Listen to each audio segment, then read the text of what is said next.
Should I stock up on food or stick to my budget? I think you should do both. Let's talk about it.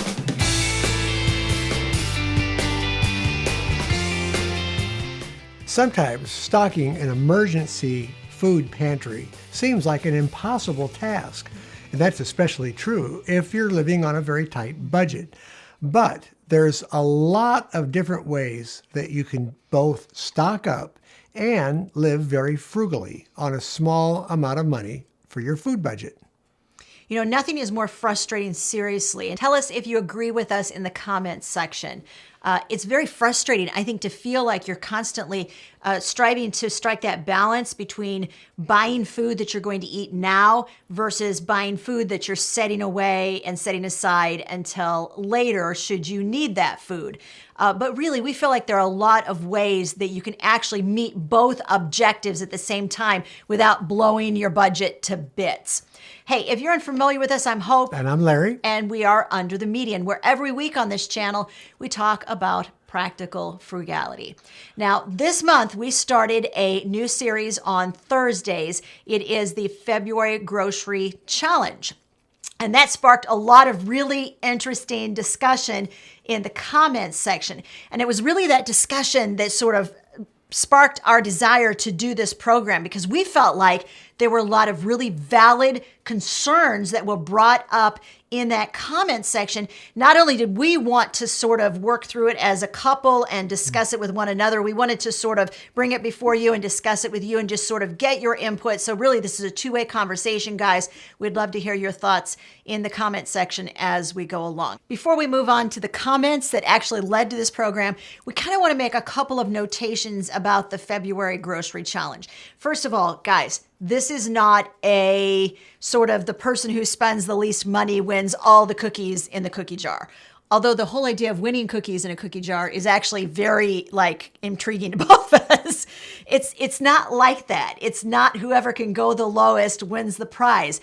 It's about figuring out how you can spend less on groceries and actually really, so the core of what we're trying to show you on that challenge is how to take what you are able to find at the grocery store. Because let's face it, lots of us have walked into the grocery store recently and noticed those empty shelves. No more so than for us last week, the precursor to a major snowstorm here that shut the city down for 2 days. I went to Aldi and found completely and totally empty shelves.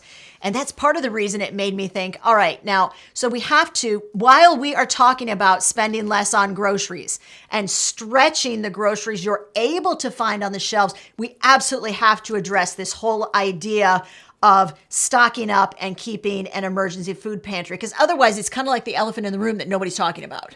Right. And, we've set an amount for our family on this food challenge of $50 a week. Mm-hmm. Well, we have a family of 4. We eat vegan. Our needs are going to be different than yours. So we don't want you to feel like you have to set your parameters the way that we've set ours.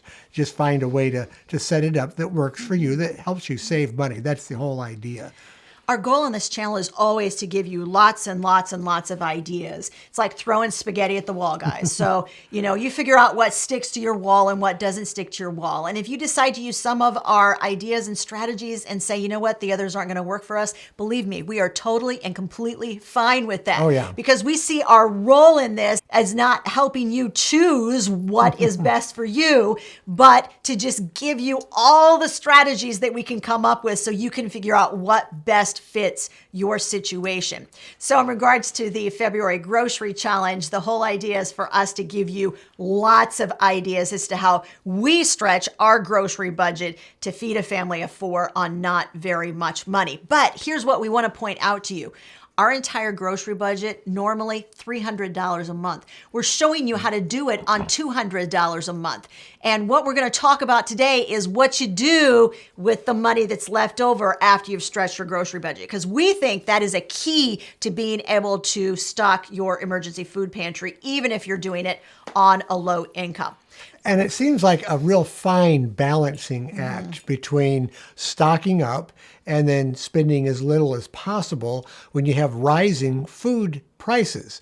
But we have 7 different ideas that we're going to share with you. But first, let's share some of the concerns that brought this to our attention. We had a couple really good comments from some of our viewers, and we want to read those to you right now. All right, so Karen said, I'm seeing lots of videos lately regarding no spend challenges and trying to spend as little as possible on groceries. With inflation that keeps going up and up, bare shelves, absolutely, we've seen it, and difficulty even getting grocery items, it seems much wiser at this time to really pull out the stops, stock up right now. I doubled my grocery budget in order to stock up on items that are on sale and frozen foods. You may save a few bucks right now by cutting back on groceries, but when you need the items in a few months, prepare to pay a lot more. So that was from Karen. So she was answered by Veronica. Yes, Veronica says, I agree. I was planning a no spend, but changed my mind. I didn't double my budget. Instead, I checked where I had holes and added those items to my shopping trips. Prices have increased almost weekly. And then there's those missing items. I still buy what's on sale and shop the cheapest store, mostly Aldi's. So I told these ladies in the comment section, thank you so much for bringing this up, because I once again think that this is something that we have to talk about. Now, we're going to give you 7 tips and strategies as to how you can actually go ahead and stock up while you are on a tight grocery budget. But first, we just want to kind of discuss with you some reasons we really do think that having a well-stocked pantry is a very, very important thing.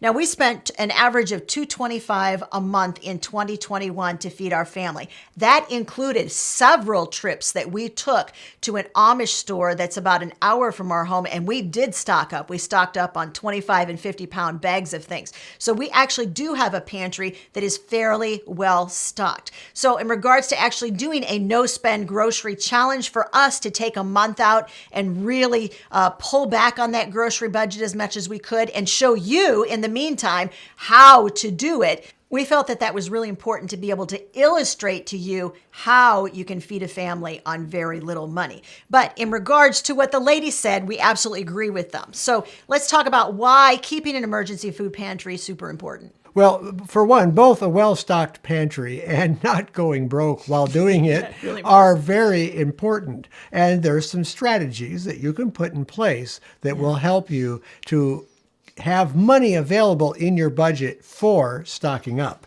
Yeah, so I think just the whole idea of, as far as importance, one is not more important than the other. Having a well-stocked pantry, super important. Not going broke to do it, also super important. Yes. So for instance, we would never tell you, throw twice as much money into your grocery budget if you don't have twice as much money to throw into your grocery budget.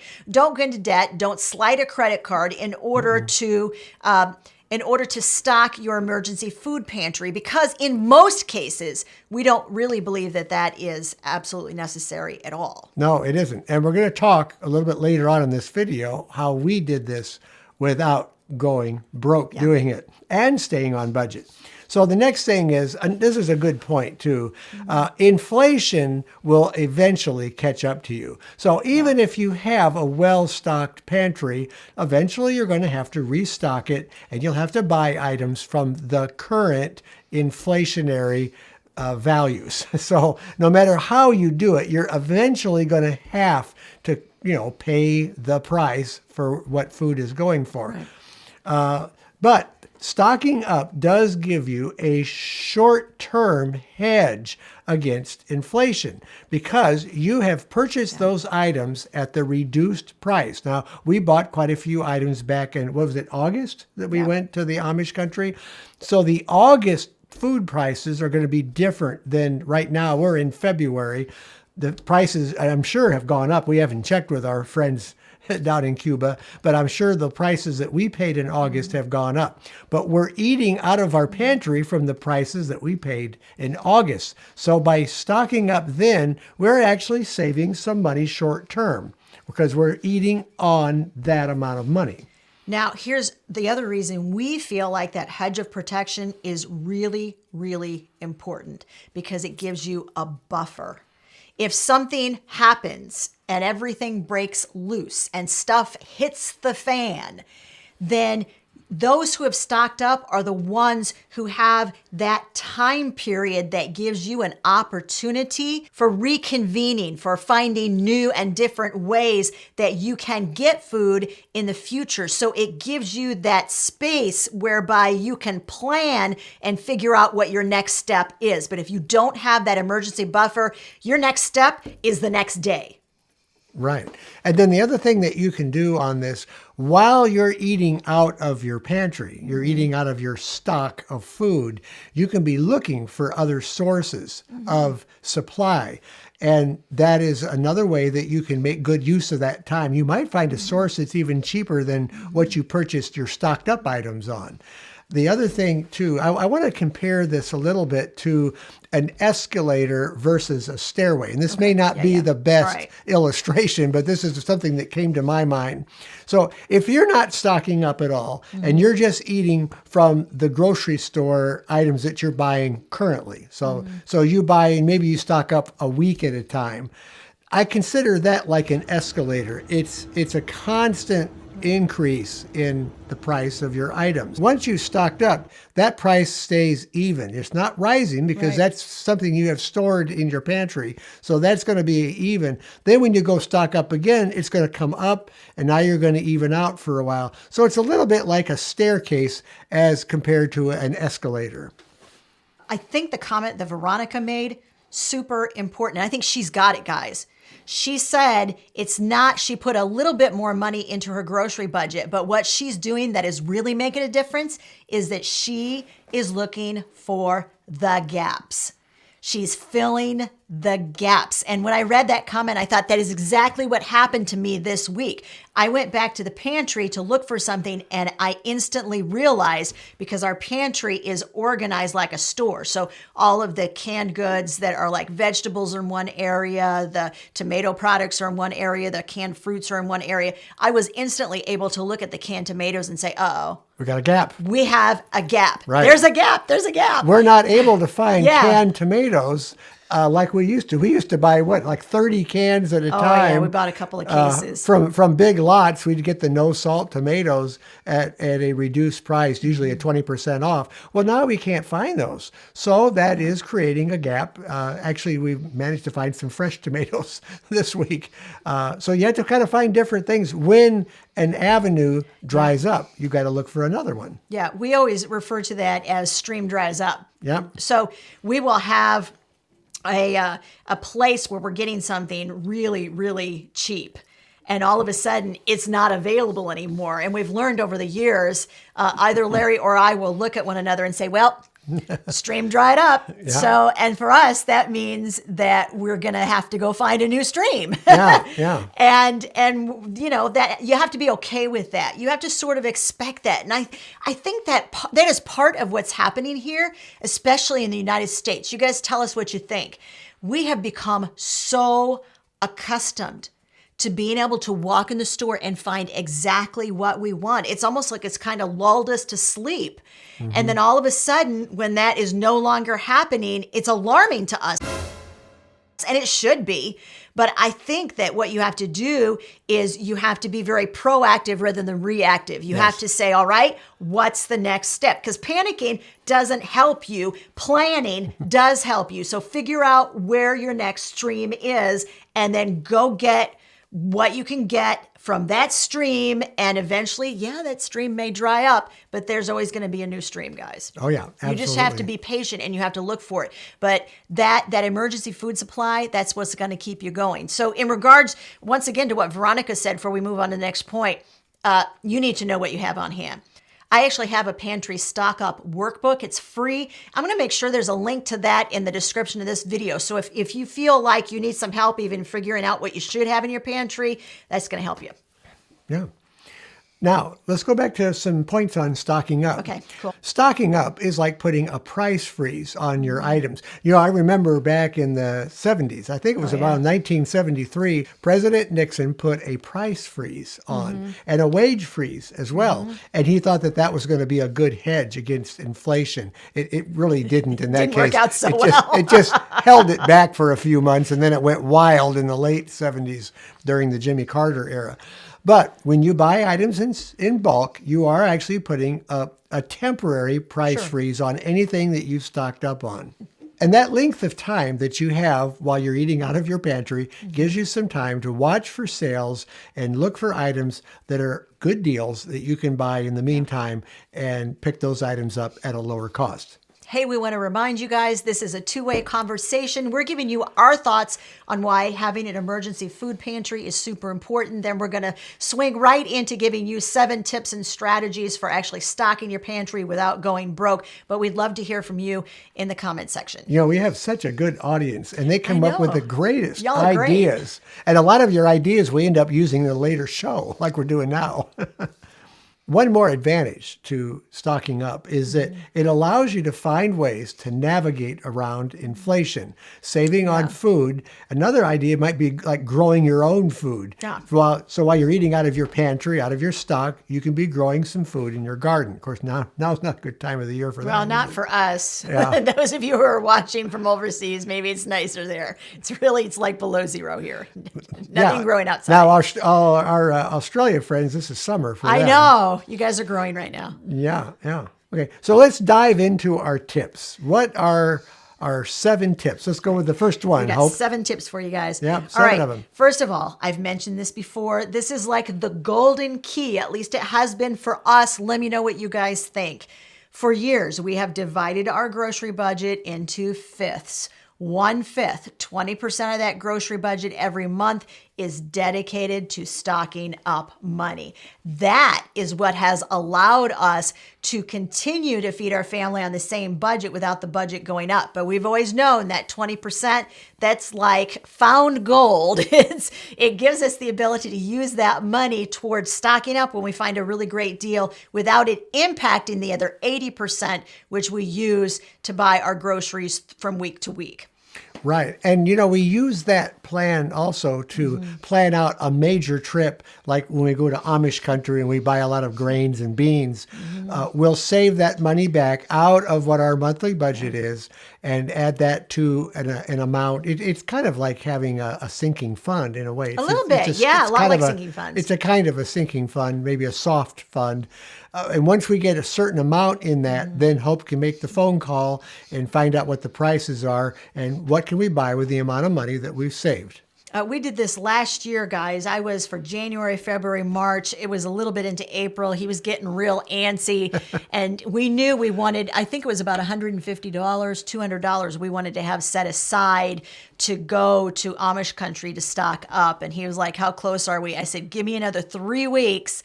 And we're going to have enough money to push the button, give him a call, and go ahead and get the order made. So always know, if you haven't spent that 20% from month to month, track it.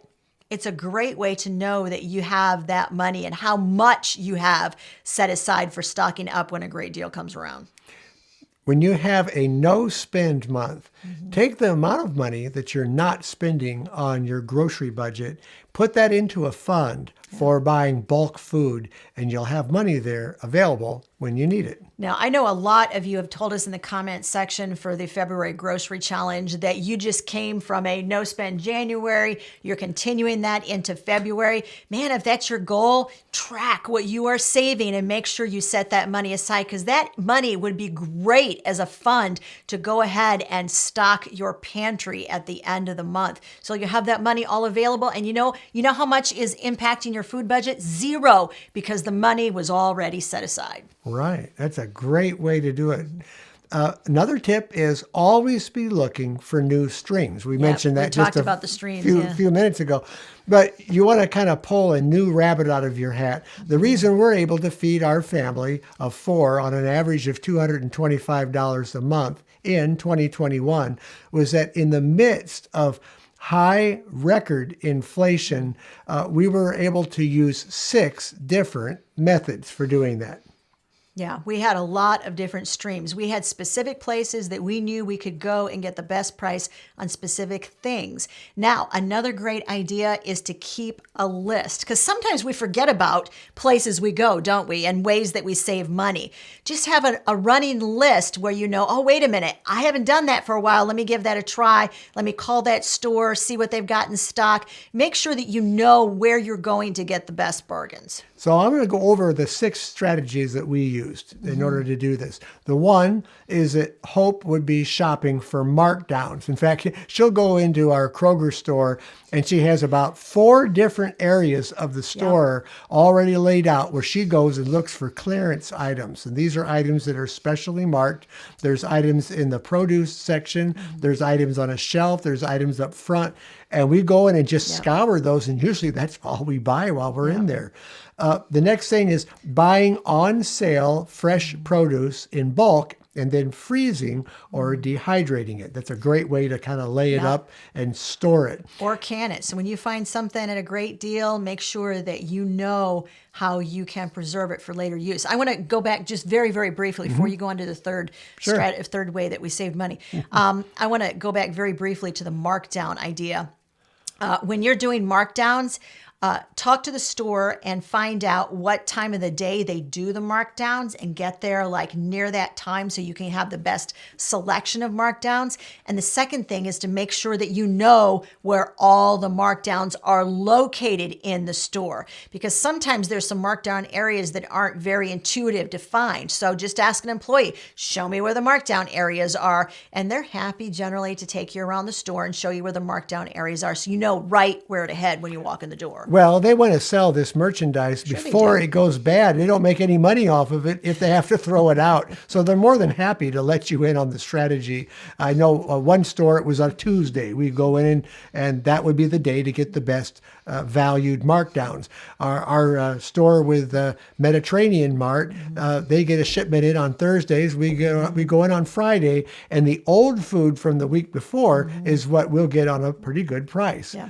So if you guys are watching and thinking, I have no idea what he's talking about. All right, that was in Thursday's video. It was our first video in the 4-part series on February grocery challenges. So I'm going to make sure there's a link to that in the description of this video so you can head back over there and watch that if you missed it on Thursday. Okay, so the third point is buying pantry staples in bulk. And that would be grains, rice, beans, anything that keeps long term.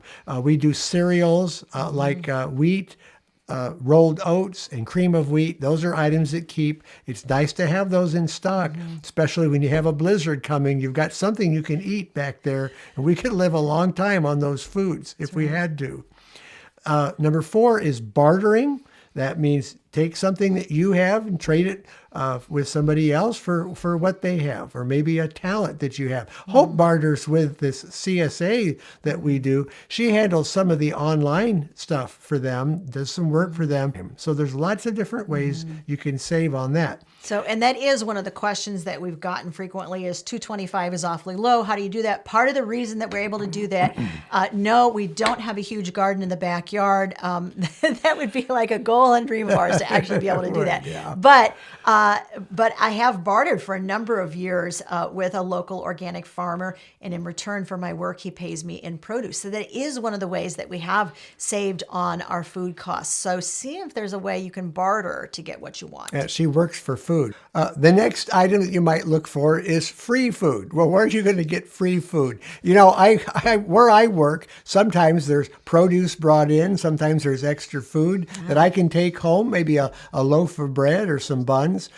Where our son Daniel works, he works at a thrift store. People donate things to the thrift store, and he's allowed to take home different things from there. Croissants, all kinds of good stuff. So we don't get a lot of it, but enough of it to kind of help with the monthly budget. It's just another item that we have that helps kind of take the edge off. We had some friends that were prolific farmers. Their whole backyard was like a beautiful garden. And they went on vacation for 2 weeks and said, hey, you know what? We can't take care of the produce while we're gone. Would you mind terribly going to our house and picking any ripe produce while we're gone for 2 weeks? And we're like, well, yeah. So think about that in terms of people that that garden. Oftentimes, if they have a glut of stuff, they are happy to give it to you. And our rule of thumb is always, yes, we take it, but no, we don't let it rot on our kitchen counter. We always take care of it right away by either freezing or dehydrating it. So you got to have a plan. And the last point in this too is growing food. Now, Hope has a herb garden in the backyard that she'll grow herbs, and another way to save on cost, of course. All right. So the next tip, the next strategy for actually stocking your pantry without going broke is to become a DIYer. We sort of alluded to it a little earlier. We really believe that those old-fashioned skills that your grandma used to do, they're going to come back in vogue in a really, really big way in this economy. And we think you're going to see a lot of people who are ready, willing, and able to learn to can, to freeze, and to dehydrate food. You want to be flexible, and that's learn to substitute. You might have some items on hand that can be used instead of others that are in a recipe. Go ahead and try it. It's a great way to learn to make new foods. This is not the economy to get stuck in a rut and to believe because you've always bought XYZ brand of something, you have to forever be loyal to that brand or that particular product. You're going to have to learn to be flexible. You know what we call recipes around this house? Suggestions. And the reason we do that is because we all the time may say, you know what, we have that ingredient, don't have that on hand. What can we substitute? We are forever substituting ingredients in recipes. So learn to substitute and learn what makes sense to substitute in recipes. As we mentioned in a previous point about finding new streams, you want to do some bartering, and we mentioned how we do that. That is another way to add a little bit more value to your food budget. Learning to like new foods, always a super good idea, particularly in this economy. You may have to learn to like what is available to buy. And then you also want to, and this, I think honestly, guys, this channel for us is what this is, this point. Yeah, you want to surround yourself with community. We all help each other out. Your suggestions help us out. We can kind of add and take away different things that we each have learned and have to offer. It's a wonderful thing to kind of support each other during this time. And so it's a very important thing to have community, build each other up. Not all of us knows everything. In fact, not one of us knows everything there is to know. And that's why Larry and I are so grateful, because we're the ones in front of the camera giving you tips and strategies every week, but you're the ones behind the scenes in the comments section who are saying, hey, wait a minute, have you thought about this? Have you thought about that? What if you did this? Because we find that there is wisdom in a multitude of counselors. It's a proverb, it's from the Bible, and it is absolutely true. So as we continue through February, we're on this channel, we are talking all about how to save on food. Hey, if you missed Thursday's video, it was the first in the 4-part series of the February Grocery Challenge. That video is right over there, and that's what you want to watch next.